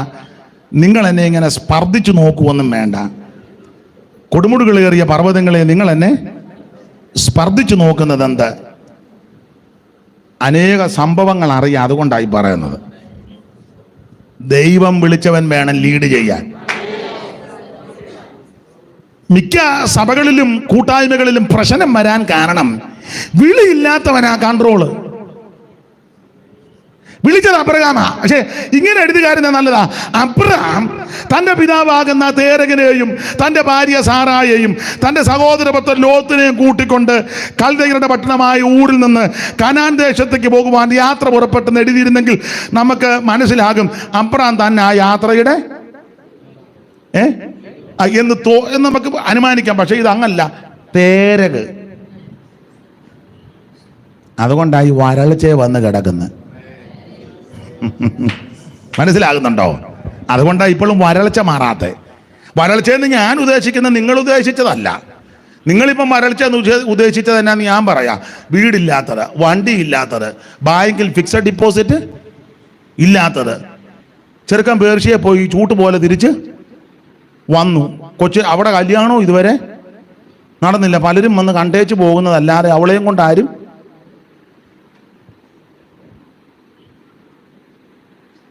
കൂടെ ആശുപത്രി കയറി ഇറങ്ങുന്നത്. നമ്മൾ വരൾച്ചയെന്ന് ഇതൊക്കെയാ. അത് കുഴപ്പമില്ല. ഞാൻ വരൾച്ചയെന്ന് ഉദ്ദേശിച്ചത് ആത്മീക വരൾച്ച. നിനക്ക് പാടാൻ പറ്റുന്നില്ല, പ്രാർത്ഥിക്കാൻ പറ്റുന്നില്ല, ആരാധിക്കാൻ പറ്റുന്നില്ല, കൂട്ടായ്മ കൂടാൻ പറ്റുന്നില്ല, ദൈവത്തെ സ്തുതിക്കാൻ പറ്റുന്നില്ല, കൈയടിക്കാൻ പറ്റുന്നില്ല, നൃത്തം ചെയ്ത് ദൈവത്തെ ആരാധിക്കാൻ പറ്റുന്നില്ല. കാരണം ജീവിതത്തിൽ വരൾച്ചയാ. കാരണം പറയാ, വിട്ടുമാറാത്ത ചില വിഷയങ്ങൾ കുടുംബത്തിനകത്തുണ്ട്. നമ്മുടെ വരൾച്ച മാറണമെങ്കിൽ ദൈവം പറഞ്ഞ കാര്യം അക്ഷരം പ്രതി ഒന്ന് അനുസരിക്കാൻ മുതിർന്ന് യാത്ര ചെയ്ത് എൻ്റെയും നിങ്ങളുടെ ആത്മീക ദാരിദ്ര്യവും വരൾച്ചയും ദൈവം മാറ്റും.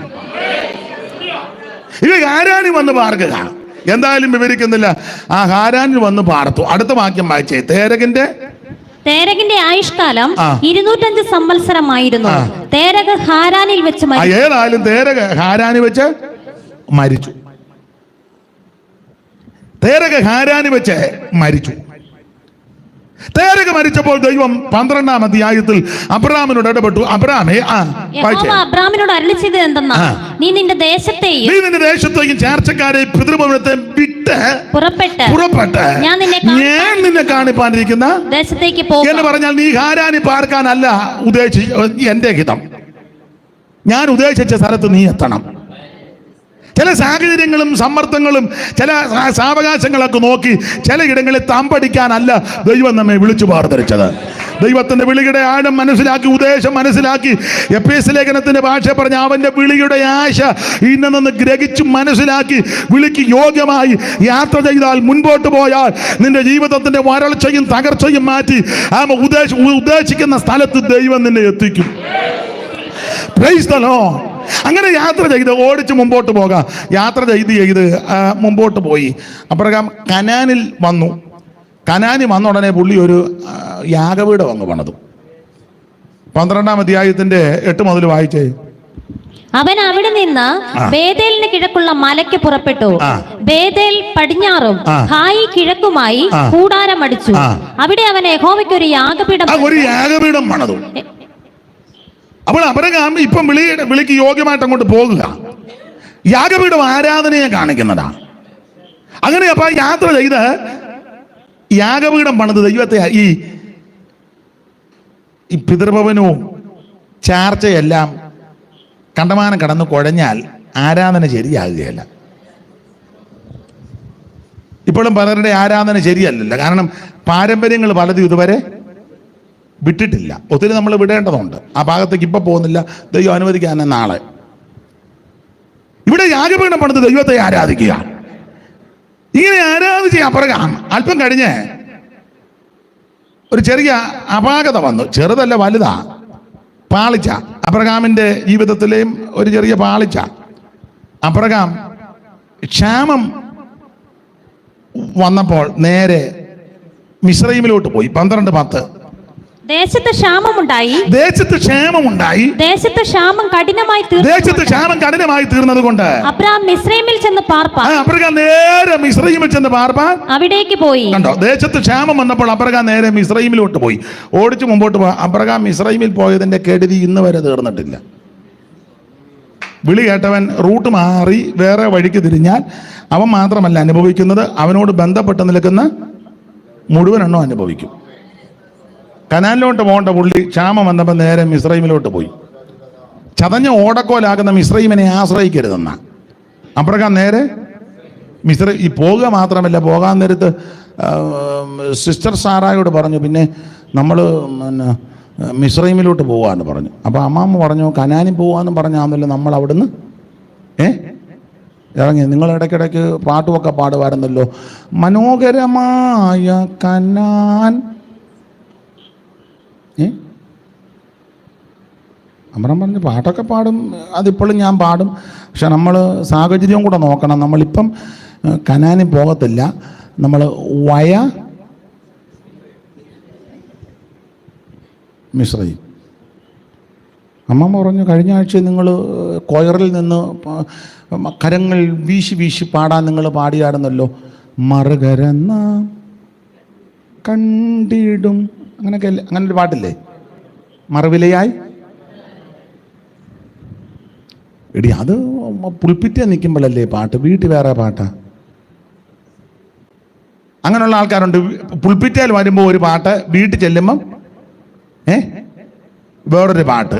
അഭിപ്രായ വ്യത്യാസം വരുമ്പം കൊടുങ്ങല്ലൂർ സൈഡിലെ പാട്ടും. അങ്ങനെയുള്ള ഒത്തിരി ലീഡർമാരുണ്ട്, മനസ്സിലാകുന്നില്ല. സൺഡേ പുൽപ്പിറ്റാൻ നിൽക്കുമ്പോൾ സിയോൻ ഗീതാവലിക്കകത്തെ പാട്ട്, വീട്ടിൽ വരുമ്പം അസ്തോതിയരുടെ പാട്ട്. അഭിപ്രായ വ്യത്യാസം അമ്മായിമ്മയും മരുമകളും ചേട്ടനും അനിയനും നാത്തൂനും അല്ലെ അയലത്തുകാരുമായിട്ട് അഭിപ്രായ വ്യത്യാസം വരുമ്പം എടുത്ത പാട്ടാ. മുമ്പ് ഞാൻ പറഞ്ഞല്ലോ സ്ഥലം. പിന്നെ സൺഡേ വരുമ്പോൾ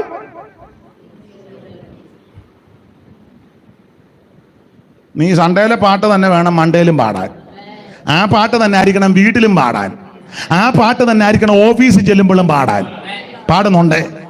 ആ പാട്ട് തന്നെ ആയിരിക്കണം പരസ്യോഗത്തിനും. അത് തന്നെ ആയിരിക്കണം ജീവിതം മുഴുവൻ, അതായിരിക്കണം. മനസ്സിലാകുന്നുണ്ടോ?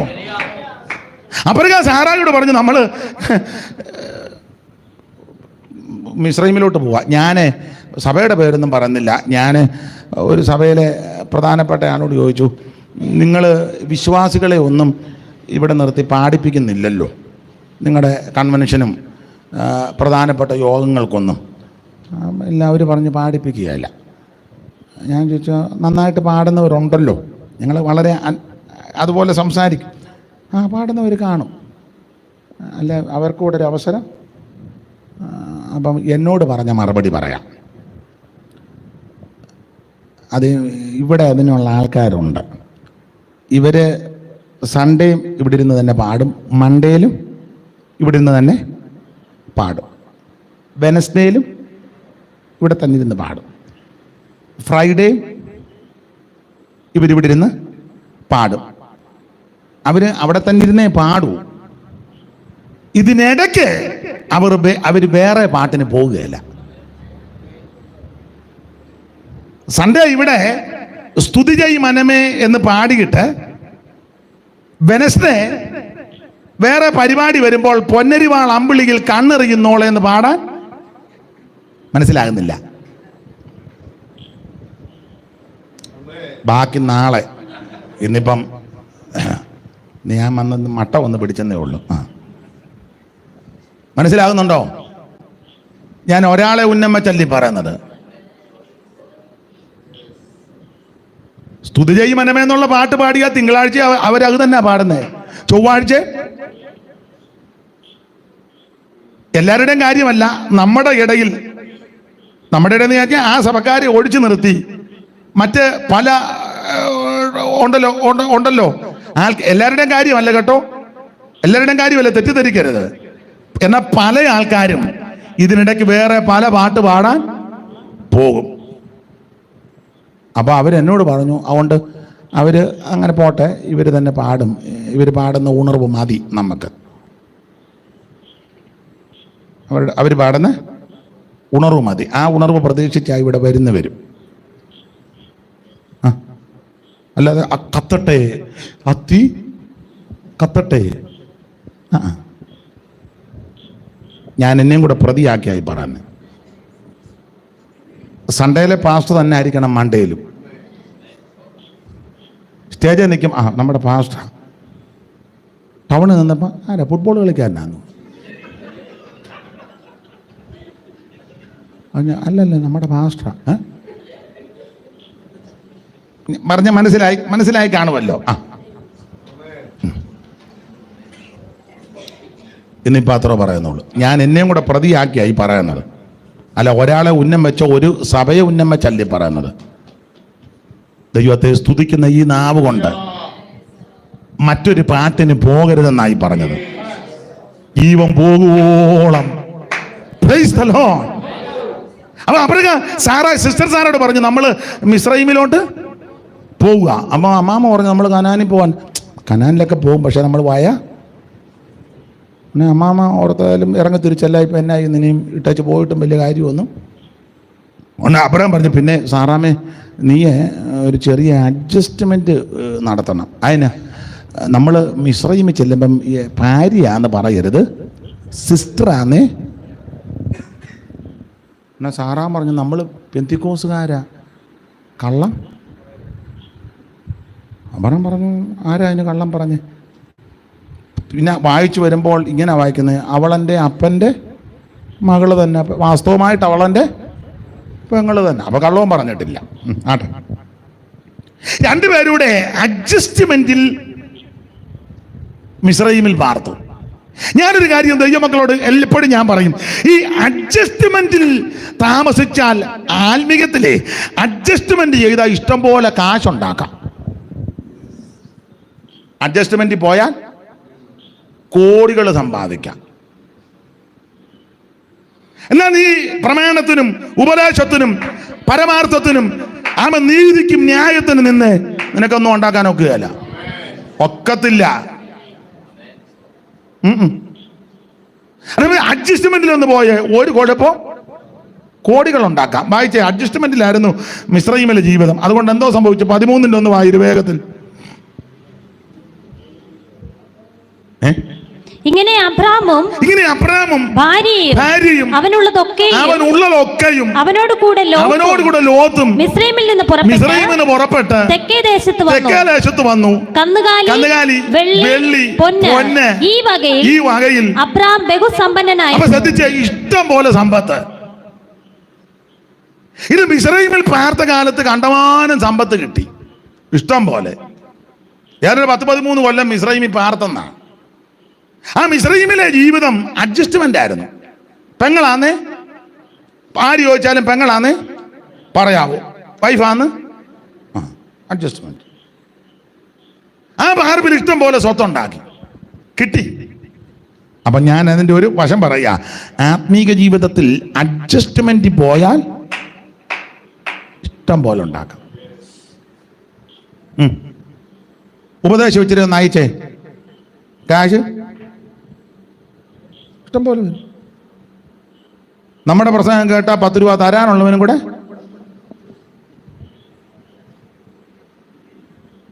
സ്തോത്രം. ഒരിക്കൽ പണ്ടൊരാളിനോട് പറഞ്ഞു അനീഷ് കുറച്ചുകൂടെ ഒക്കെ ശ്രദ്ധിക്കണം. ഞാൻ ചോദിച്ചാൽ എന്തുവാ, ഇങ്ങനൊന്നും പ്രസംഗിക്കരുത്, കുറച്ചൊക്കെ ഒന്ന് അഡ്ജസ്റ്റ് ചെയ്യണം. ഞാൻ ചോദിച്ചു എങ്ങനെ അതിൻ്റെ മാർഗം. അപ്പോൾ പുള്ളി അതിൻ്റെ മാർഗമൊക്കെ പറഞ്ഞു. എന്നിട്ട് എന്നോടൊരു പുള്ളിയൊരു സാക്ഷ്യവും പറഞ്ഞു. ഞാൻ അങ്ങനെ അഡ്ജസ്റ്റ് ചെയ്ത് ഒരു സ്ഥലത്ത് പ്രസംഗിച്ചപ്പോൾ ഒരമ്മാമ്മ എനിക്ക് അന്ന് പറഞ്ഞത്, ഇപ്പോഴല്ല വർഷങ്ങൾക്ക് മുമ്പാ, എനിക്ക് 9 ലക്ഷത്തിൻ്റെ വണ്ടി തന്നെന്ന് പറഞ്ഞു. അഡ്ജസ്റ്റ് ചെയ്തതാ. ഞാൻ അന്ന് പറഞ്ഞിടാ, ഞാനിപ്പം കുറേ നാളായി പ്രസംഗം തുടങ്ങിയിട്ട് ഇന്ന് വരെ ഒരു അമ്മാമ്മ എനിക്കൊരു വണ്ടി തന്നിട്ടില്ല. ഒരു സൈക്കിൾ പോലും ഒരു അമ്മാമ്മ എനിക്ക്, അമ്മാമ്മമാരില്ലായിട്ടാണോ വണ്ടി ഇല്ലായിട്ടാണോ? ഇഷ്ടം പോലെ. നമ്മുടെ പ്രസംഗം കേട്ടാ ഒരുമാതിരിപ്പെട്ട അമ്മാമ്മമാര് അപ്പാപ്പന്മാര് നമ്മൾ ചെന്ന വണ്ടിയുടെ കാറ്റൂരി വിടാനാ പരിശ്രമിക്കുന്നു. അവിടെ വണ്ടി കള്ളു വെച്ചേക്കാൻ പറയും. ഈ ആത്മീകത്തിൽ അഡ്ജസ്റ്റ് ചെയ്തേ ആൾക്കാർക്കും തൃപ്തി വരും. അവര് പറ പുള്ളി ആരെയും പിണക്കത്തില്ല കേട്ടോ, കുഴപ്പമില്ല. തന്നെയല്ലേ പുള്ളിയെ നമുക്ക് വിളിച്ചാൽ പുള്ളി നന്നായിട്ട് ഇളക്കും. കാരണം പുള്ളിക്ക് പണ്ട് കേറ്ററിംഗ് ആയിരുന്നു. അവിയലും ഒലത്തിറച്ചിയൊക്കെ നന്നായിട്ട് അവിടെയല്ലേ കൂടുതൽ സാധനം ഇളക്കേണ്ടത്. ഒരു കാര്യം ദൈവമക്കളോട് പറയാം, ആത്മീക ജീവിതത്തിൽ ശുശ്രൂഷയിൽ അഡ്ജസ്റ്റ് ചെയ്താൽ ഇഷ്ടം പോലെ ഉണ്ടാക്കാം. പക്ഷേ എന്നും മനസാക്ഷിക്ക് കുത്തലുണ്ടാകും. അങ്ങനെയുള്ളവരോട് ചോദിച്ചോ. ഇവിടെ നല്ല പ്യുവർ പെന്തിക്കോസ് ഉപദേശം പ്രസംഗിച്ച പല ആൾക്കാരും വേറെ രാജ്യങ്ങളിൽ ചെന്ന് വേറെ ഉപദേശത്തിൽ കൂടി തിരിച്ചു വന്ന് കോടികൾ സമ്പാദിച്ചു. പക്ഷെ അന്നും ഇന്നും ഈ കറക്റ്റ് ഉപദേശത്തിന് വേണ്ടി നിന്ന ദൈവദാസന്മാർ പലരുണ്ട്. അവർക്കൊത്തിരി സ്വത്തൊന്നും ഉണ്ടാക്കാനൊത്തില്ല, പേരും പ്രശസ്തിയും ഒന്നും അധികം കിട്ടില്ല. പക്ഷെ ഒരു കാര്യം പറയാം, അവര് മുട്ടുമടക്കുമ്പോൾ മനസാക്ഷിക്ക് ഒരു കുഴപ്പവും വരികയല്ല. ലോകത്തിന്റെ ദൃഷ്ടിയിൽ, മറ്റുള്ളവരുടെ ദൃഷ്ടിയിൽ ചിലപ്പോൾ വലിയ വീടൊന്നും വെച്ച് കാണുകയല്ല, 2-3 കോടിയുടെ വണ്ടിയൊന്നും കണ്ടെന്ന് വരികയല്ല, വലിയ പ്രതാപം പ്രശസ്തി ഒന്നും കിട്ടിയെന്നും വരികയല്ല.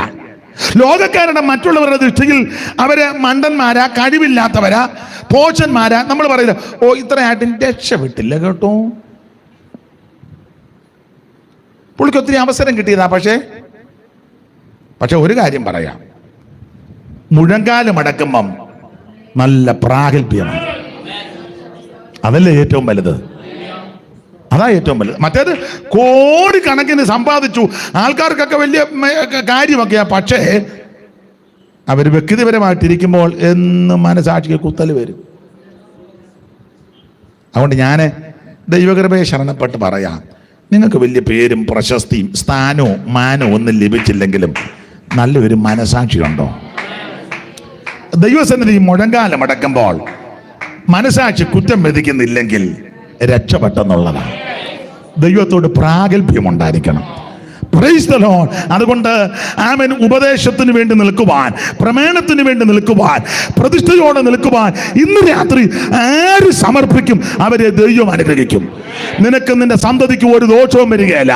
നിന്റെ സന്തതി അധപ്പതിക്കാൻ ദൈവം അനുവദിക്കത്തില്ല. നിന്റെ കുടുംബത്തിന് അനർത്ഥം വരാൻ ദൈവം അനുവദിക്കത്തില്ല. നിനക്ക് നാശം വരാൻ ദൈവം അനുവദിക്കത്തില്ല. നീതിമാന്റെ സന്ധി അപ്പം ഇരക്കത്തില്ല. അവൻ യഹോവ പക്കത്തിന് ദൃഢധൈര്യമുണ്ട്. അവന്റെ മക്കൾക്ക് ശരണമുണ്ട്.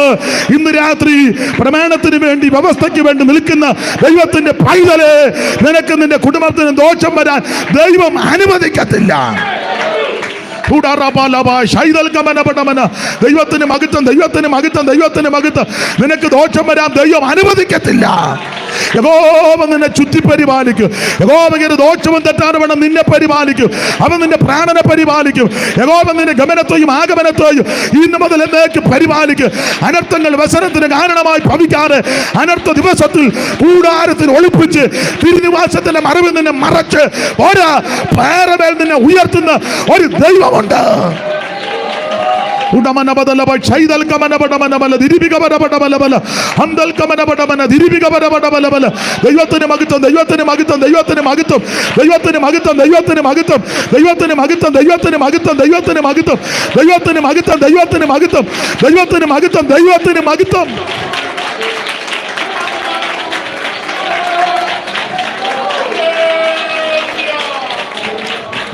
കരമുയർത്തി ദൈവത്തെ സ്തുതിച്ചാട്ടെ. ബഹുമാന്യ ദൈവദാസൻ 9 മണി വരെ സമയം പറഞ്ഞ് സൂക്ഷ്മ 9 ദൈവം അനുവദിച്ചാൽ നമുക്ക് നാളെ വൈകിട്ട് ഇതിൻ്റെ ശേഷമുള്ള ഭാഗം നമുക്ക് ദൈവകൃപയെ ശരണപ്പെട്ട് ധ്യാനിക്കുകയും ദൈവസന്നിധിയിൽ ബലപ്പെടുകയും ചെയ്യുവാൻ അവസരം ദൈവം തരട്ടെ. കരമുയർത്തി ദൈവത്തിന് മഹത്വം കൊടുത്താട്ടെ. രോഗദുഃഖം ഏറിടും നേരം ഇഷ്ടദായകനാം യേശു ആശ്വാസമേകും. പാട്ടുകാർ വന്നാട്ടെ. രോഗദുഃഖം ഏറിടും നേരം ഇഷ്ടദായകനാം യേശു ആശ്വാസമേകും. ഓ കഷ്ടതയേറ്റ പ്രിയൻ കൂടെയുള്ളതാ പോയിടാൻ ധൈര്യമായി നാഥൻ പാതയിൽ. ഓ കഷ്ടതയേറ്റ പ്രിയൻ കൂടെ കൈയടിച്ച് ചേർന്ന് പോയിടാൻ ധൈര്യമായ നാഥൻ പാതയിൽ. ഓ എന്റെ ദൈവമെല്ലാം ഓ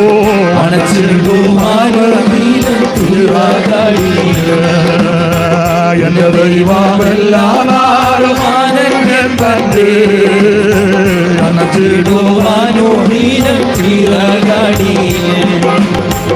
എഴകളിൽ ഭാരം നിത്യ ചുമക്കും